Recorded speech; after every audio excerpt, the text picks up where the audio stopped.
All right, we should be live for the 8 p.m. Eastern Standard Time stream.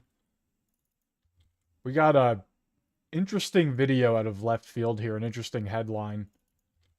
Let me just get the rest of this set up here, coming from ABC News. So take it with a grain of salt. But it would appear that Iran has threatened to attack California. Not entirely sure how that one would work, as most of their attacks are being thwarted right now. And even if they are successful, they're becoming fewer and fewer coming out of Fox News. FBI warns Iran aspired to attack California with drones in retaliation for war. Reporting just coming in of a warning to law enforcement in California from the FBI that Iran could retaliate against U.S. strikes by launching drones at the West Coast. This is coming from ABC News reporting. National correspondent Matt Finn joining us live from our L.A. bureau. Hi, Matt.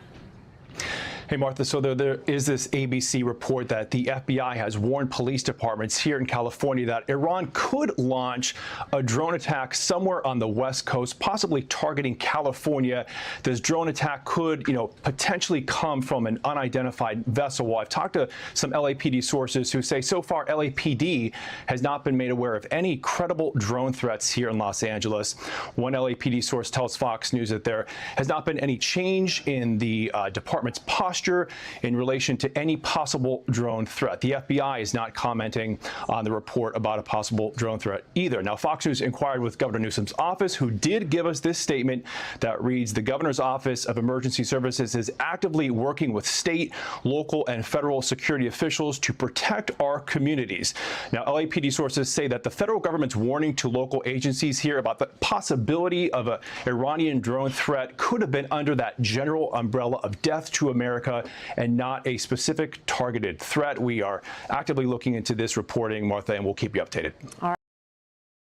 So, not entirely sure what's going on there. As I said earlier, I'm kind of doubting this one. We have another one here. But obviously a threat is a threat, coming from the crazy Iranian regime. We begin with breaking news of a reported potential surprise attack targeting California. The FBI warning law enforcement agencies in the state that Iran allegedly aspired to launch drones along the West Coast. CBS News Bay Area's Katie Nielsen has a copy of that alert that went out to law enforcement. Katie, what does it say? Yeah, Liz, so we actually just got a copy of that maybe only about 30 minutes ago. This is the actual bulletin that went out to police departments across the state from the FBI. So if we were to take a look at what it actually says, it says the JRIC received the following unverified information from the Federal Bureau of Investigation. We recently acquired information that as of early February 2026, Iran allegedly aspired to conduct a surprise attack using unmanned aerial vehicles from an unidentified vessel off the coast of the United States homeland, specifically against unspecified targets in California, in the event that the U.S. conducted strikes against Iran. We have no additional information on the timing, method, target, or perpetrators of this alleged attack. For any questions, please contact your local FBI Joint Terrorism Task Force. So what's important to note here about this memo that went out is it says allegedly aspired. What does that mean? Where was this in the planning stages? These are questions we still don't have answers to, but we did reach out to the governor's office to try to get a statement from them as far as what they're doing to keep people in California safe. And what we did get back is that the Governor's Office of Emergency Services is actively working with state, local, and federal security officials to protect our communities. This bulletin is one of numerous security updates the state receives from federal partners daily and disseminates to local law enforcement and emergency responders. So what I think is so important that we understand about this is obviously this is incredibly concerning. Whenever we have this type of an alert go out saying that drones could be attacking targets in California, literally bringing warfare here to the United States. So understandable that everyone is very on edge, everyone is very concerned. But I think the most important thing that we need to look at right now is, what does this actually mean? What was this based on? What intelligence was the FBI looking at? So again, going back to allegedly aspired, does that mean they were already in the active planning stages? Does that mean that there is an imminent threat? That's not really what that memo said. And so I think as we start learning a little bit more information, as we're able to get some of those questions answered, we're going to have a much better idea of what it was that prompted this memo to go out to police departments. So many unanswered questions, and all of them very alarming as to what the answer. So that is going to be the top headline right now. See what's going on in Beirut and Tel Aviv. Pluto Spirit. Hey, Pluto Spirit, thanks for watching since 2019. I appreciate it, Pluto Spirit. Thank you. Also, thanks to Super Killa. Thank you. And Man for Some Markets, who says SPR has cashless swaps they can utilize with partner refiners. Oh, thanks, Neo Stigma. We talked about the drone in Dubai. Thanks for mentioning that. And your support, Neo Stigma. Pluto Spirit, thank you for being a member. Roger Shoemaker for being a member. M. Skirata from Germany, thank you so much. Rusty Dangler. No, I can't do it. That's Intel Cam's thing.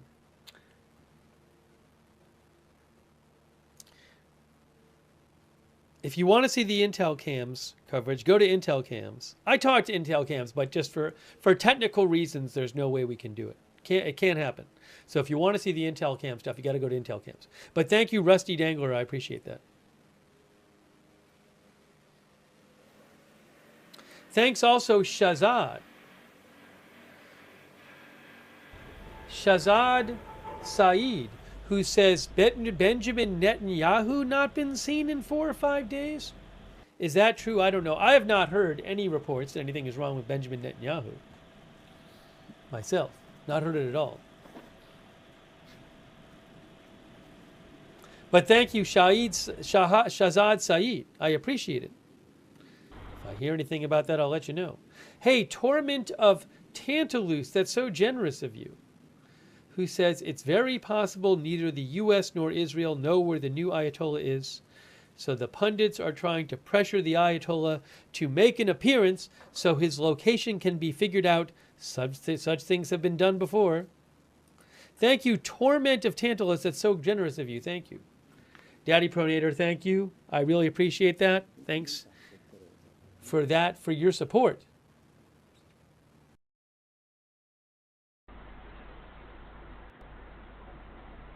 Okay. So, we have a lot of skylines to look over.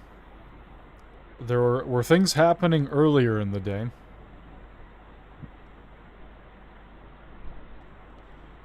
I'm not going to say anything about things slowing down, because when I said that last time, the exact opposite happened the next day.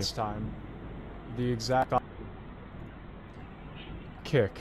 Seriously, figure your shit out. The stream just autoplays. It's so weird. Anyway.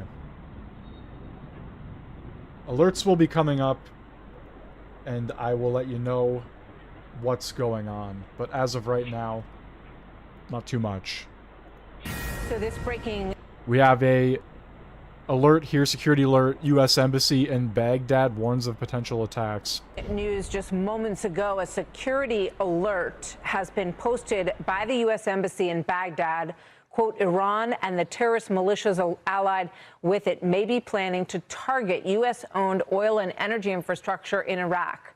Additionally, Iran-aligned terrorist militias have targeted hotels frequented by Americans in various parts of Iraq, including the Kurdistan region of Iraq. So we want to bring in to get his reaction to this and thoughts on this, former, or retired, I should say, four-star General Joseph Votel, former CENTCOM commander. He oversaw the war on terror in the Middle East. He is now a National Security Distinguished Fellow, Senior Fellow at the Middle East Institute. General Votel, great to have you with us. Thank you very much. So describe, your interpretation of that alert to U.S. entities and gatherings in Iraq and the embassy in particular.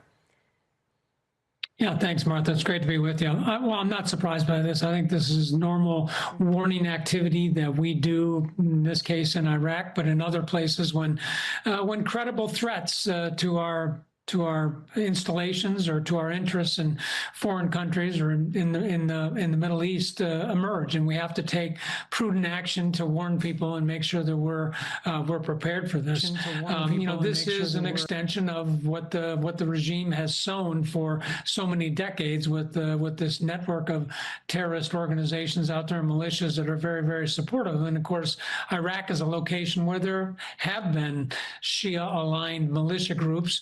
Or Iranian-aligned militia groups that are beholden to Iran and willing to do their bidding. So we have to take these kinds of threats very, very seriously. I'm curious what your reaction is to some open border, but we know where most of them are.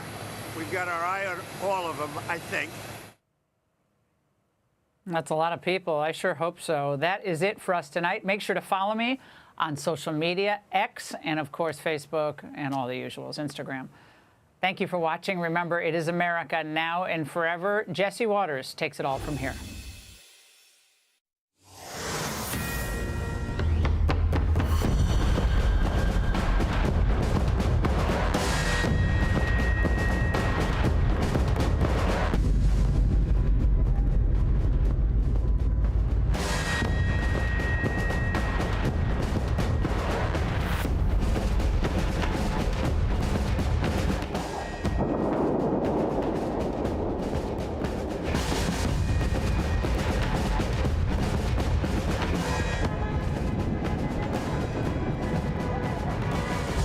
Last night's bombing campaign was a big one. Every hour on the hour. Here's CENTCOM Commander Brad Cooper. Just yesterday, we had strike waves nearly every hour from different locations and directions going into Iran. We also took out the last of 4 Soleimani-class warships. That's an entire class of Iranian ships now out of the fight. I'd characterize our strikes as being unpredictable, dynamic, and decisive. Every Iranian ship we see in the Strait gets sunk, and now every ship that's docked is dead. Here, you see an Iranian Jamaran-class warship, a large patrol ship, a drone smuggling vessel, and 4 other surface combatants docked at Chabahar port in the Gulf of Oman the day before we launched Operation Epic Fury. Here's the same pier 4 days later, all ships taken out of action. Here you see 2 Iranian surface combatants docked at an Iranian naval base near the Strait of Hormuz, just hours into the campaign. And here's what they look like 3 days later, engulfed in flames after we struck them with a precision weapon.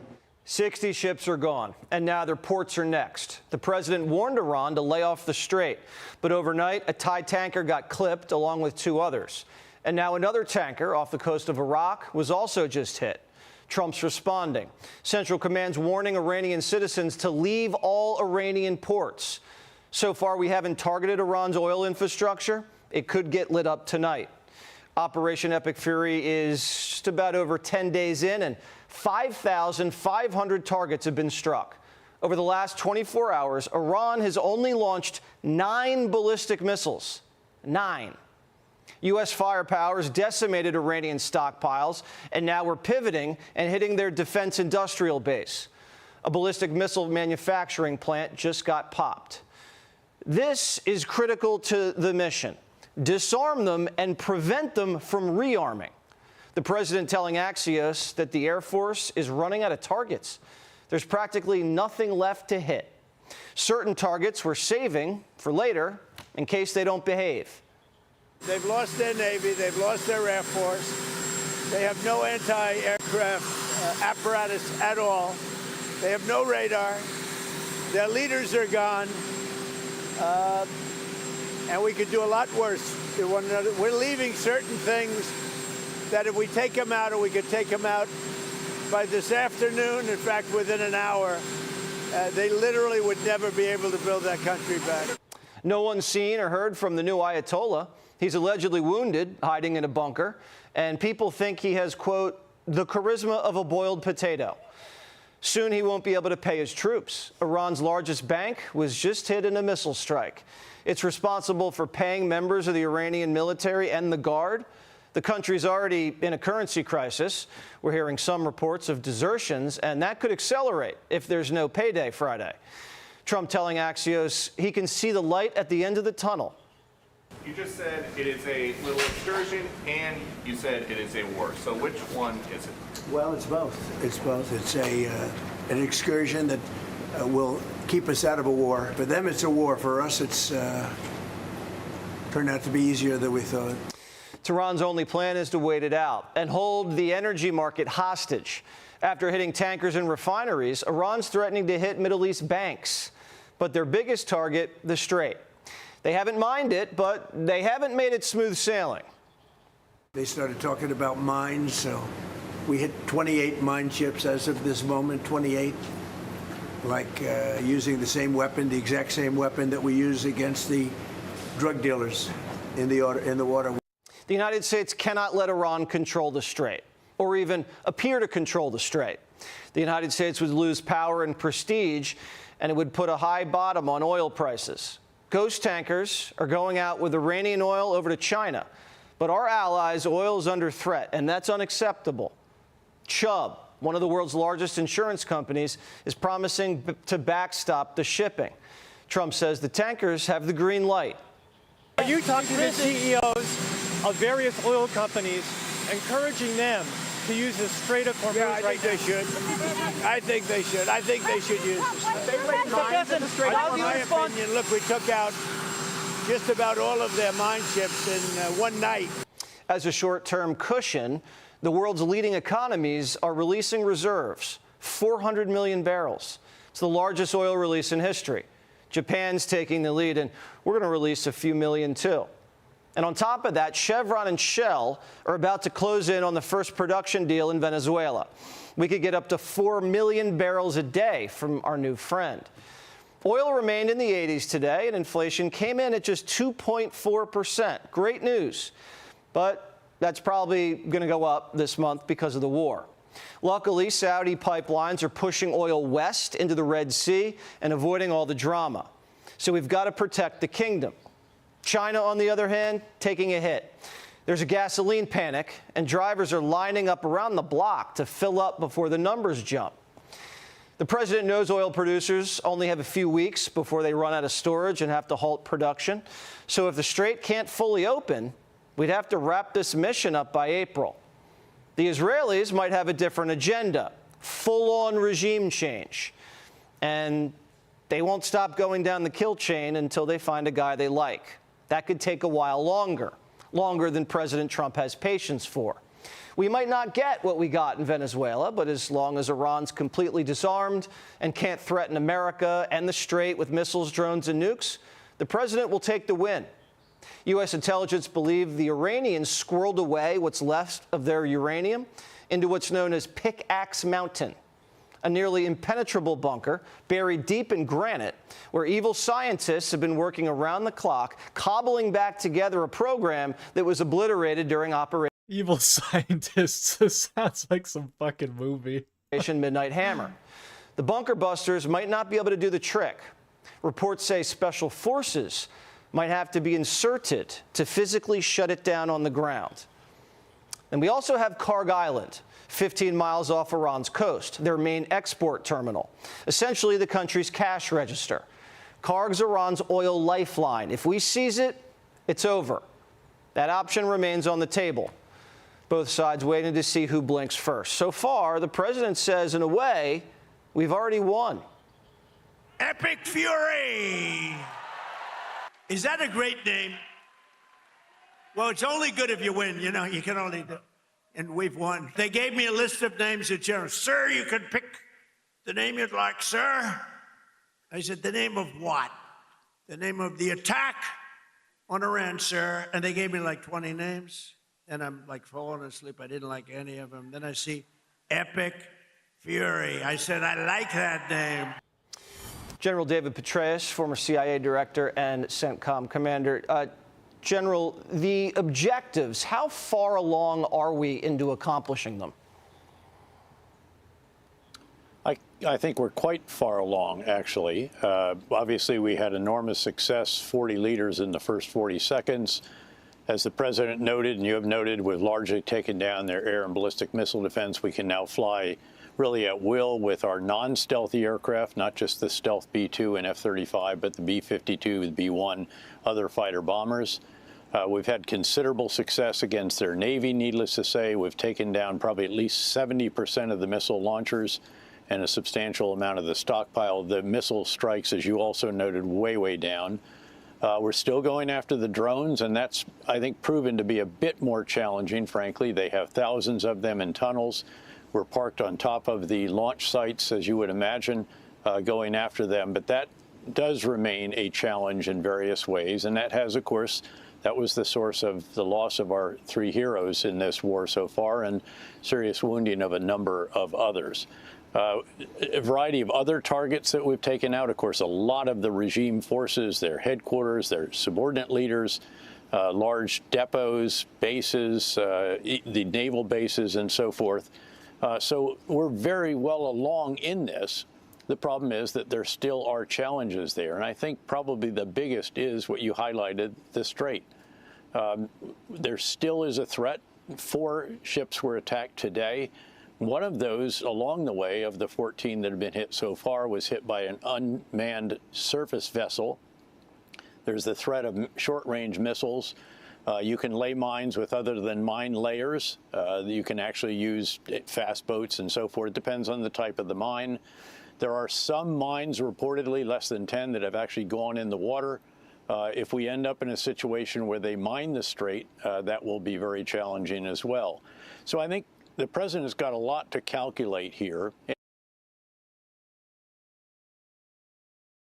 And including in that is, of course, the effect of the price of Brent crude. And actually, I just checked it.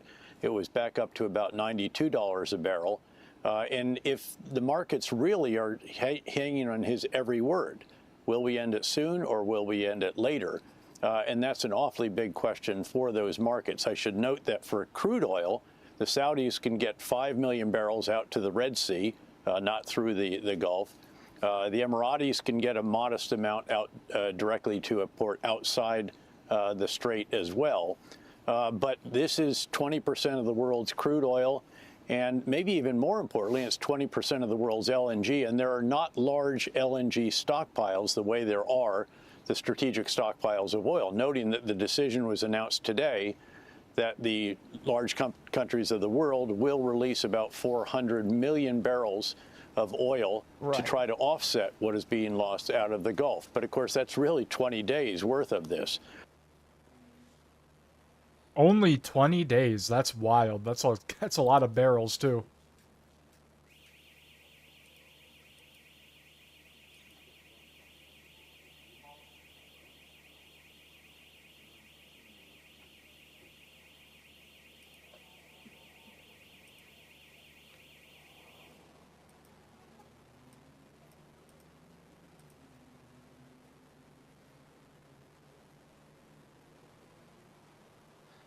The 2 tanker, Michelle asked about the 2 tankers, Michelle Lauzon. The 2 tankers that reportedly were attacked and on fire in Iraq are new. Those aren't different from the 3 yesterday. Uh-oh, what's happening now? The 3 ships attacked yesterday in and near the Strait of Hormuz. Those are different from the 2 new ones. All right, we'll keep an eye on Beirut. It's been the in and out of attacks there. You just saw my desktop. There we go. Checkpoints are getting wiped out.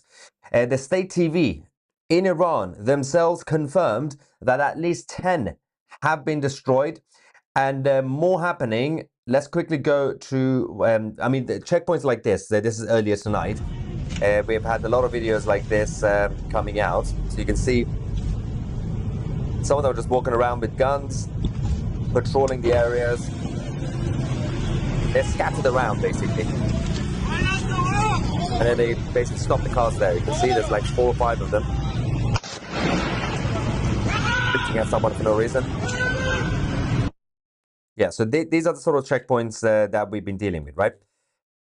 Now, this is where it started.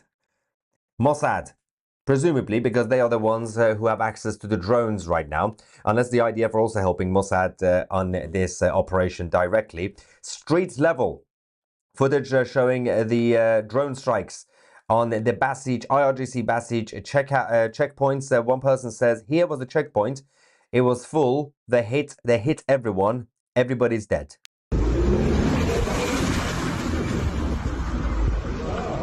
Beautiful, beautiful. It's happening, guys. It's finally happening. Okay.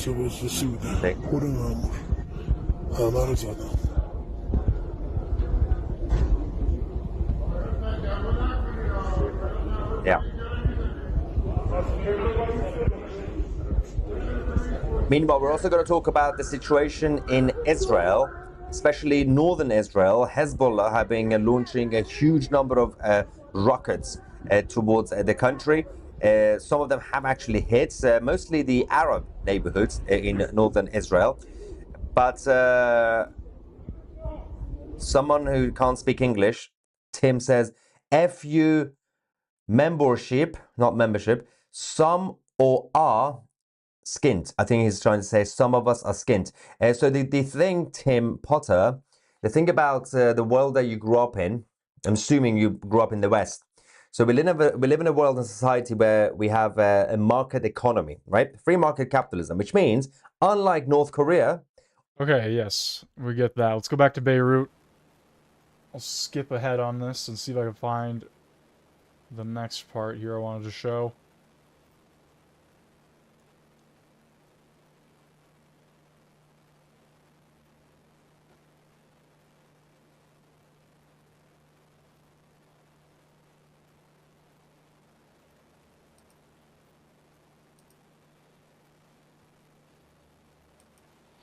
AP has an article, Oil Shock from Iran War prompts countries to open strategic reserves.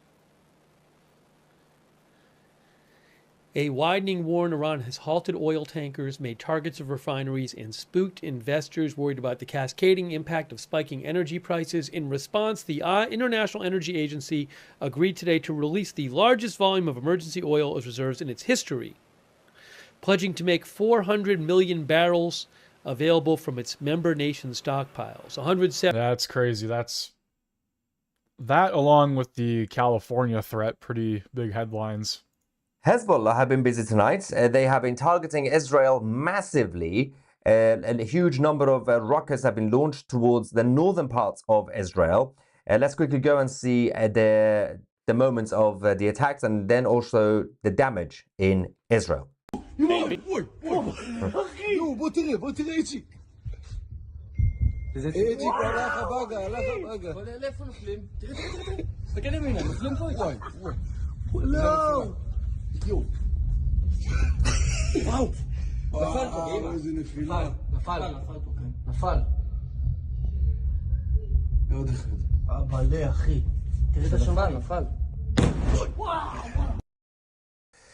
Yes, at one point, they launched 100 rockets at northern Israel. A house was caught on fire. At least one person reported injured.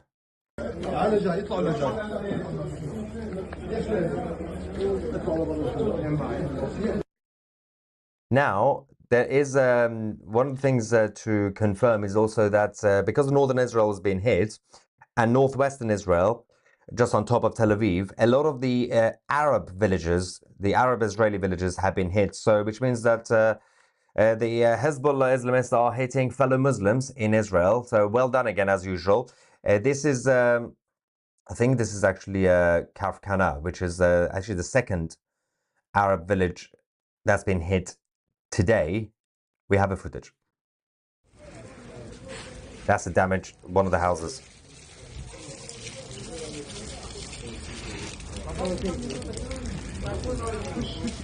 The vast majority are obviously getting intercepted, but there has been a couple of impacts, a few impacts across northern Israel. We have a video of the interceptions over the skies of Israel. The Islamic Republic, meanwhile, also launched more ballistic missiles towards the country at the same time as Hezbollah.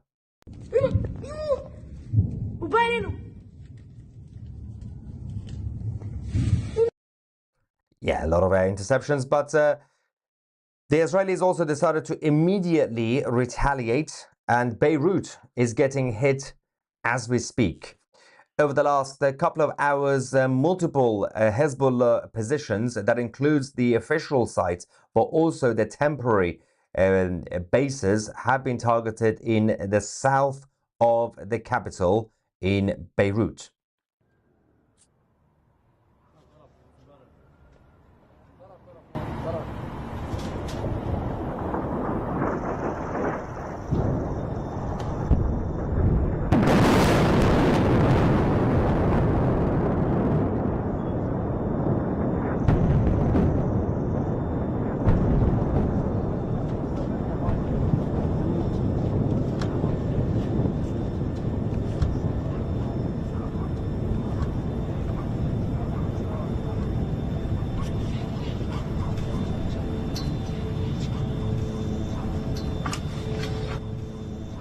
Somebody mentioned the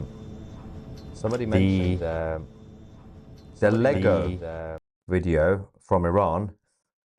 I will show that to you guys, don't worry. But earlier on, the IRGC started hitting random international... Out of all platforms, it looks like Rumble took down my stream covering this.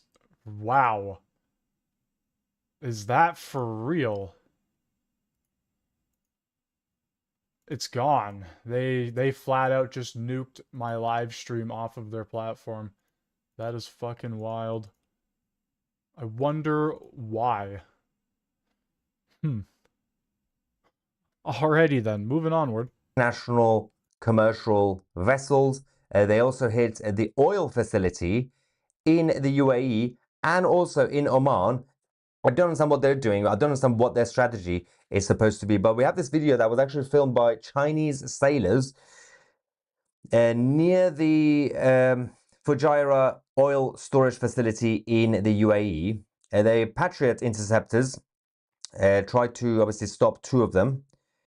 And the 6 missiles were launched. 1 of them went through. 我靠，这他妈连着多少个大火箭呢？这是，我的妈呀，连着4个。哎呦， There we go. That's going down. That's going down. 这拦截导弹失败了。 There we go. They missed that one. 我天，失败了，失败了。 Hang on. There we go. And it's about to hit. Boom. Yeah. 我靠 ，shit。 Yeah, more interceptions. This is in the United Arab Emirates. Of course, it's been filmed from the Persian Gulf, where the Chinese sailors are based. But they're allowed to do whatever they want, the Chinese. They have permission. Of course. Another one coming down. 这拦截导弹连着2个。 And hit. Now. Alright, let's head back to Agenda Free TV here. Also, thanks so much to Kelly Carter. Thank you, Kelly Carter, for your support. Thanks to our Twitch subscribers, people like Wall Street Shaggy, Grant74P, Strong One, there's only 2 things I can think of. Maybe even 3. Are we live on Rumble again?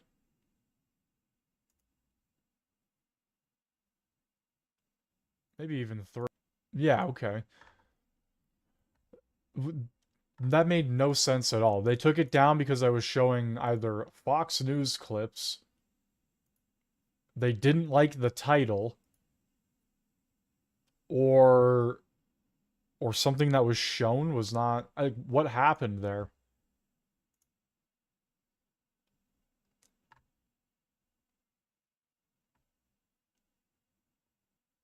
Anyway, we're back. We should be.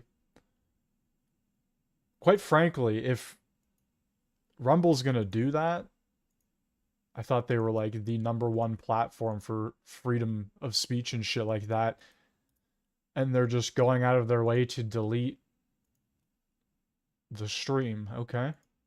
That's interesting.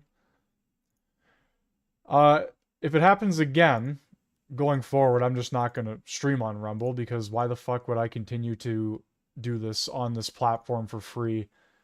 Especially if they're just going to delete my shit. So that quite frankly pisses me off. Anyway. Maybe the mic's getting fixed. Mentioned it was all staticky before.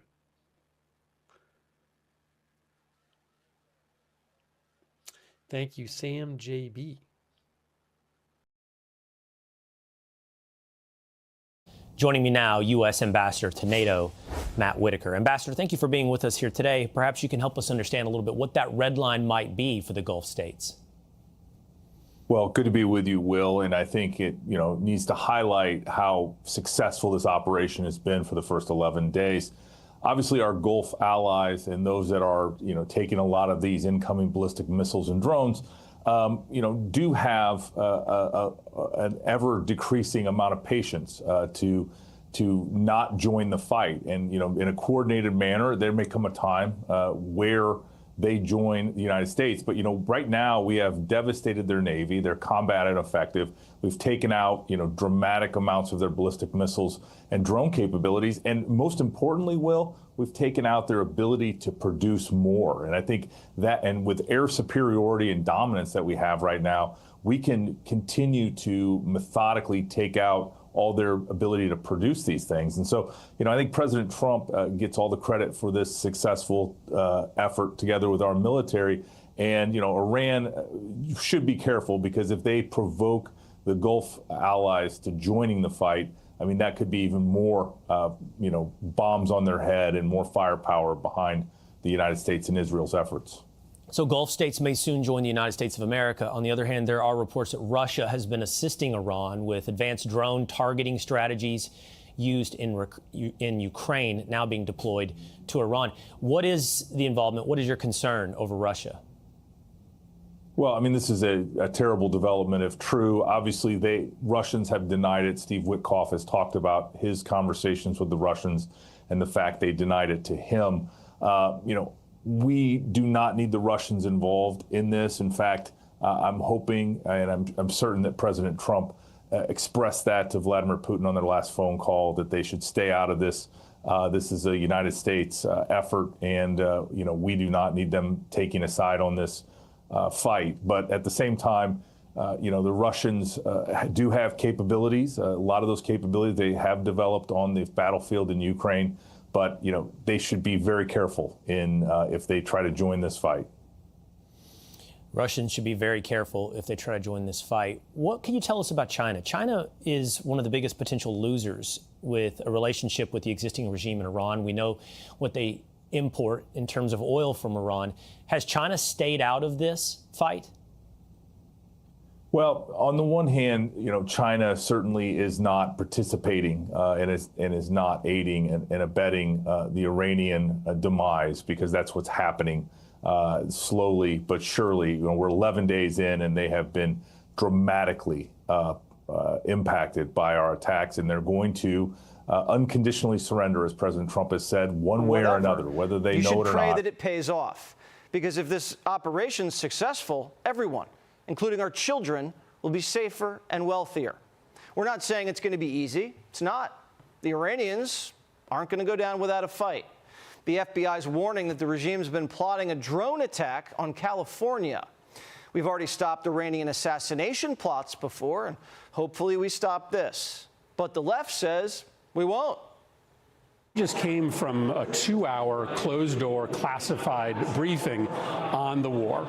It just confirmed to me it's totally incoherent. We are not going to be able to achieve any of our stated objectives.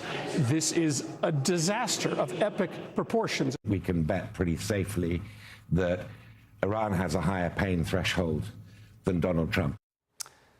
Losing your leader, I Air doubt Force, that. Navy, and ballistic missiles is a disaster for Iran, not for Donald Trump. In no way is a weeks-long aerial campaign against Iran more painful for us than them, okay? Our main objective has almost already been achieved. They're almost completely disarmed. Deep down, Democrats know this. They know we're winning. They're just mad Trump's behind it. And they want him to stop so they can call it a loss and go back to talking about their favorite topic. Trump claims we are way ahead of schedule on the war. He's got a schedule, which means it should be over just around the time we see his taxes and the rest of the Trump-Epstein files. Ironically, this war he launched to distract us from those could turn out to be more damaging to him than the Trump-Epstein files themselves. So Trump 86, the Ayatollah, to distract from Epstein? The weekend after the Clintons testified. You mean the Epstein story that about a half dozen Democrats have been forced to resign over? Are we talking about the same thing? And get this from The View. Trump went to war so we'd stop talking about Nancy Guthrie. You know, I was thinking about it yesterday because I thought, well, okay, why haven't we been talking about Savannah Guthrie and what's going on there? And her mother. Why haven't we not been why have we not been talking about the Epstein files? Because that's still there. Yeah. This is meant to get us so worked up that we are unable to see anything else. And suddenly Democrats care about gas prices. People aren't happy, and why would they be? I mean, the price increases have gotten insane, and you mentioned the monthly difference. So much of that price spike has happened just in the last week and a half since the war started. Trump's had oil at $60 a barrel, both terms. It briefly spiked into the 80s because we killed the Ayatollah, and it should go back down. Oil was in the 80s all 4 years under Biden. For what? Nothing. Nothing. What did we get out of it besides inflation? They actually bragged about high energy prices. Insanity. Absolutely crazy. Hey, let's see if Rumble decides to randomly delete my stream again. Fucking retarded. Absolutely stupid. Anyway, let's see what's going on here.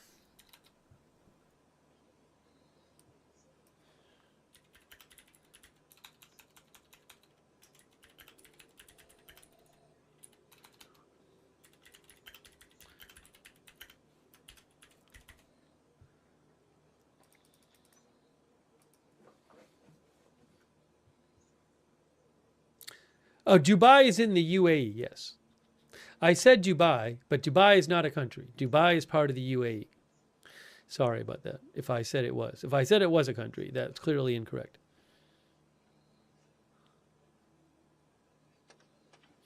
Oh, and then UK, I hadn't seen this. I just spotted this too. UKMTO. Hey guys, there's a new statement from UKMTO. On the two tankers incident. Thanks AZ Intel for pointing out that they had posted. I hadn't seen it. All right, so check this out. Look at this. Here you can see it's in the Persian Gulf near Iraq. UKMTO has received a report of an incident south of Al Basra in Iraq. TTW. Is that something 5 miles south of Iraq? TTW?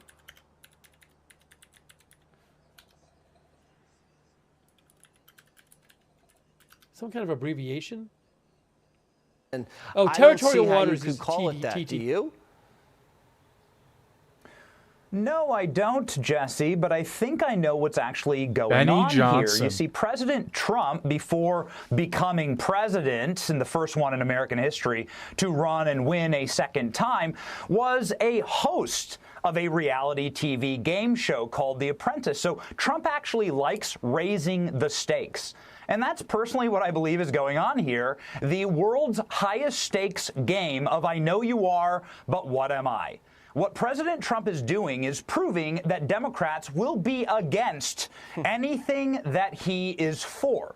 What President Trump is for, they will fight against. This was perfectly displayed at the State of the Union when Democrats were against the U.S. hockey gold medalist team. They actually wrote op-eds attacking U.S. Olympian gold medalists. When President Trump yeets a communist dictator, black bags him in the dark of night, and then lobs a couple heaters into the Hugo Black bags of see you later, buddy.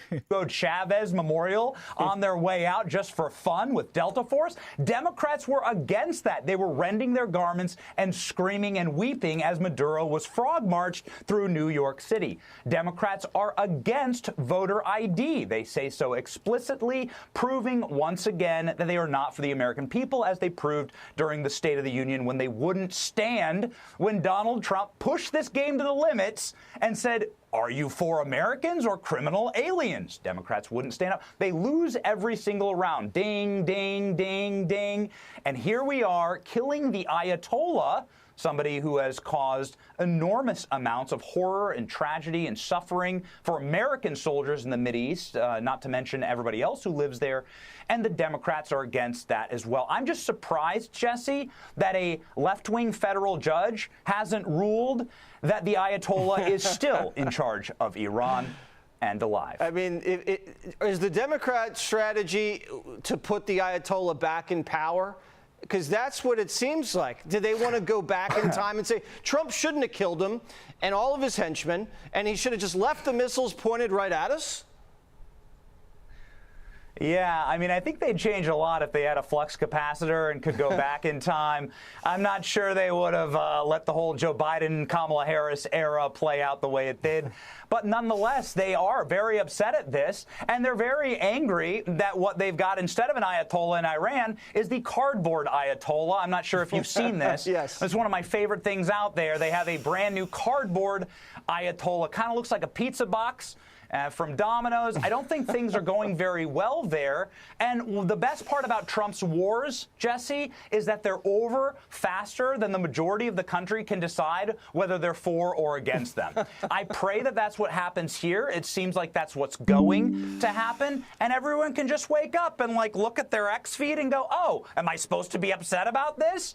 And I also find it, just one final thing, particularly rich that in your opening clip from MSNBC, that individual saying that Donald Trump's an addict and addicted to some type of opioid. Yet I bet that same journalist didn't ever ask a single question about the baggies of cocaine left in the White House. I assure you, there's no baggies with Donald Trump. No. Just winning, Jesse. They're upset about the winning. They'd rather Americans be suffering because we're losing and humiliated like we did under Biden. All right, Benny Johnson from the Benny Johnson Show. I like what you did with that name. That was good. There you go. There you go. Back to Beirut very briefly. Rumble, you gonna delete my stream again? Yeah, you're damn right I'm gonna fucking call you out over and over again on that shit. An entire half hour just gone. Thanos snapped out of existence with no fucking explanation. Unbelievable. Rumble, the free speech platform, deleting my fucking stream mid-hour.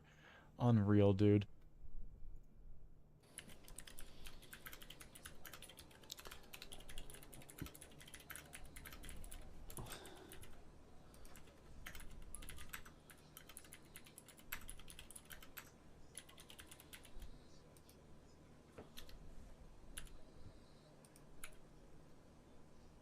I posted it on Twitch.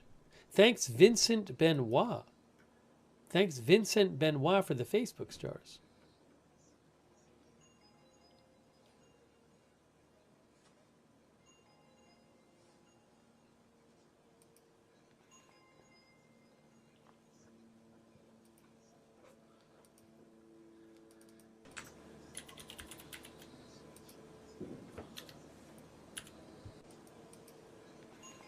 Hang on. Sorry. I need to post this poll on Facebook. Then I can give you the results of the poll.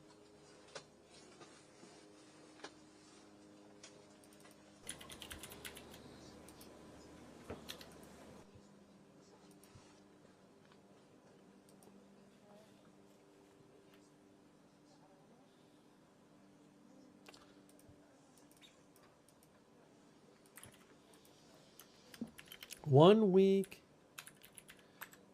2 weeks, month, longer.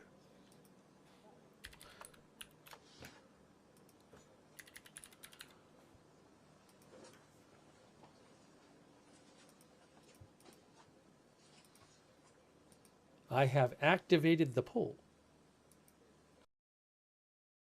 Of Hormuz. No, the military plan By an Iranian military commander saying ships belonging to the United States or Israel in the Strait of Hormuz are legitimate targets. The new threats come the same day 3 vessels were reportedly hit by projectiles in the strait. Let's bring in Fox News contributor and former Secretary of State Mike Pompeo. Mr. Secretary, good to see you. So Dan Kane was asked about the possibility, the potential of U.S. military ships escorting ships through the Strait of Hormuz, as we saw many decades ago. Here's what he said. On the potential, if tasked to escort, we'll look at the range of options to set the military conditions to be able to do that. What are the resources required? What is the command and control required? And what are the risks? And how do we mitigate those risks? We'll figure out how to solve problems as they come to us. Mr. Secretary, they had to know that this was probably going to be necessary. So why are they just trying to figure this out now? John, great to be with you. And Sandra, look, I don't think for a moment they're just figuring this out now. They're getting ready. They're doing the necessary in the same way that they set the field, set the defense so that we could knock down ballistic missiles and drones. Right, took several weeks to get all of that in place. They're now putting in place the work so that we can safely escort ships through the Strait of Hormuz. No, the military planning for this is years in the making. We know precisely how to do it. There is more work that needs to be done to take out Iranian capabilities so that we can do so safely. But you heard the threats on American ships traveling through there, John. We shouldn't forget those threats have been around for decades. Sure. Right? The very reason President Trump is having to do what we're doing is because they have threatened to close this strait time and time again and held American hostage and say, no, don't come get them because we'll blow your stuff up. This is very necessary. The right approach is being taken. It's methodical. We're just 11 days in, John. Lots more work to do. And when we do, we'll get the strait reopened. We'll do so safely. And we will have punished an Iranian regime that has taken so much toll on American life for so very long. General Jack Keane was on with Larry Kudlow yesterday. And General Keane said now is not the time to be putting American ships in harm's way to transit the Straits of Hormuz. Listen to what he said. If we start to bring our warships through right now, the Iranians still have the capability to range those ships with precision weapons. And that makes no sense in terms of the risk when we're going to finish them off entirely in a few weeks. So the general is suggesting take the economic hit now, get the military goals and objectives accomplished in Iran, and then reopen the strait. What do you think of that?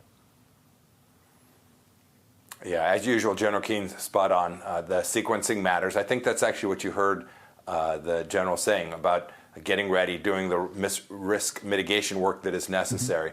So we will sequence this. We'll finish the mission. I think when you saw the announcement earlier today asking or directing civilians to get out of ports, I think that is very much part of this effort to set the conditions so that we can actually deliver to get oil and refined products flowing through the strait again.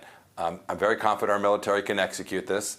It's just going to take a little bit of patience, a little bit of time, and in the meantime, markets will do what markets will do, and there'll be some difficult high gasoline prices for a moment.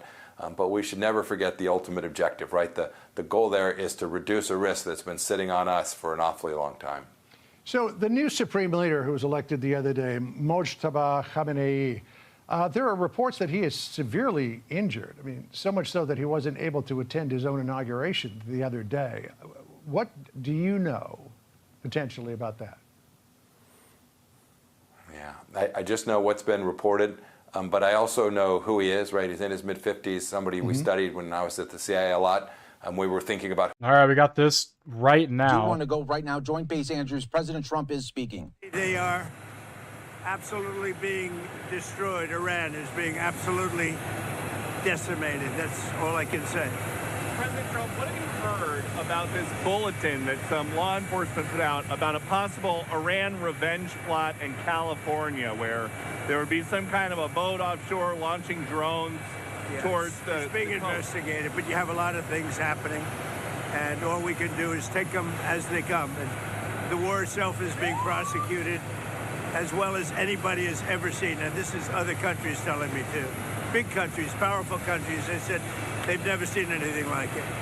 And they also agree with what I'm doing. They say it's an evil country, and it's been for 47 years that way. And if they try to hit us back, have you been briefed about how many Iran sleeper cells there could be inside the U.S. right now? I have been, and a lot of people came in through Biden with this stupid open border.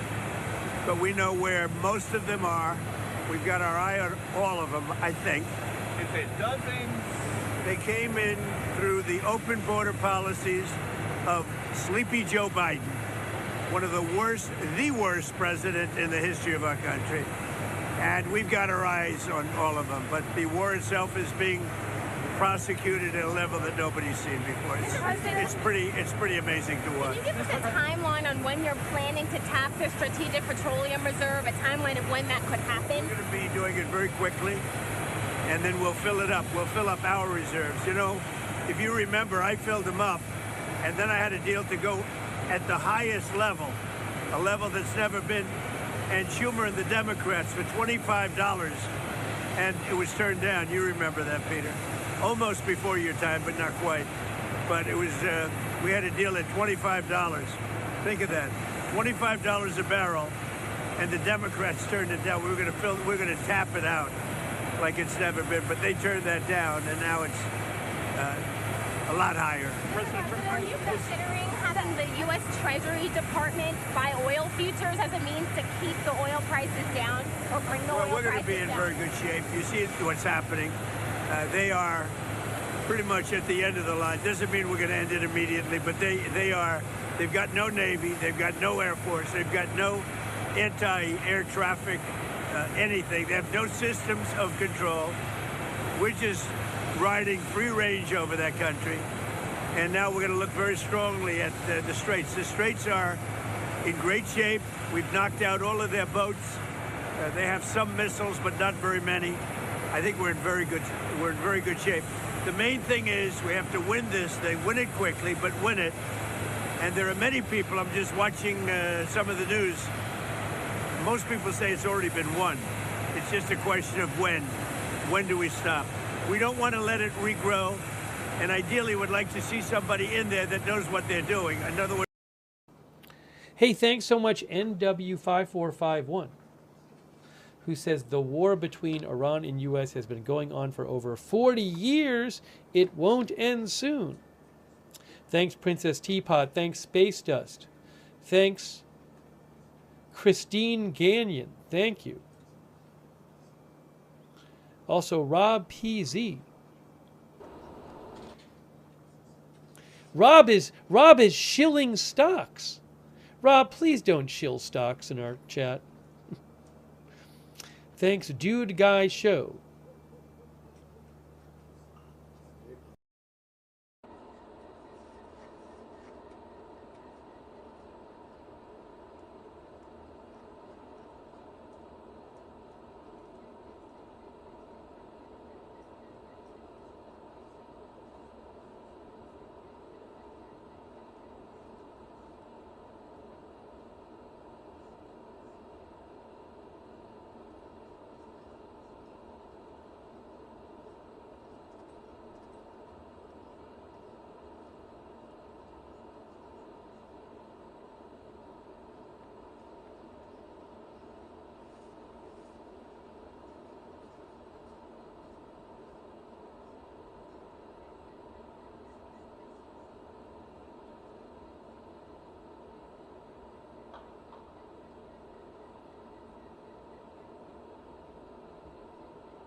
Is it gift or grift?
Yeah, okay.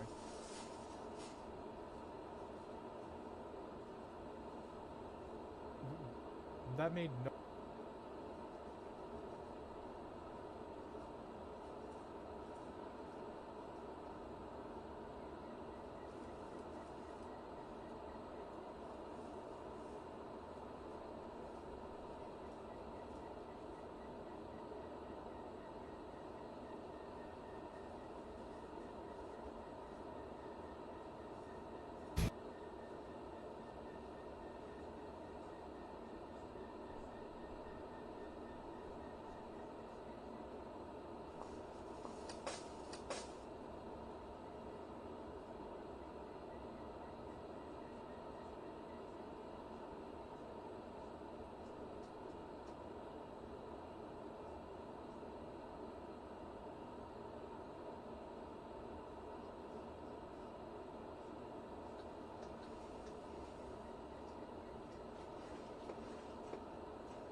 Kevin Donegan. He's a former commander of the U.S. Navy's Fifth Fleet. He also commanded the 32-nation combined maritime forces in the Middle East. So I have the perfect guest today. Here's what President Trump said about U.S. and Israeli military capability. Together with our Israeli partners, we're crushing the enemy in an overwhelming display of technical skill and military force. Iran's drone and missile capability is being utterly demolished. The Navy is gone. It's all lying at the bottom of the ocean. Admiral, I'm going to have the control room pull up this graphic of Operation Epic Fury. These are the types of targets that CENTCOM says that they have gone after.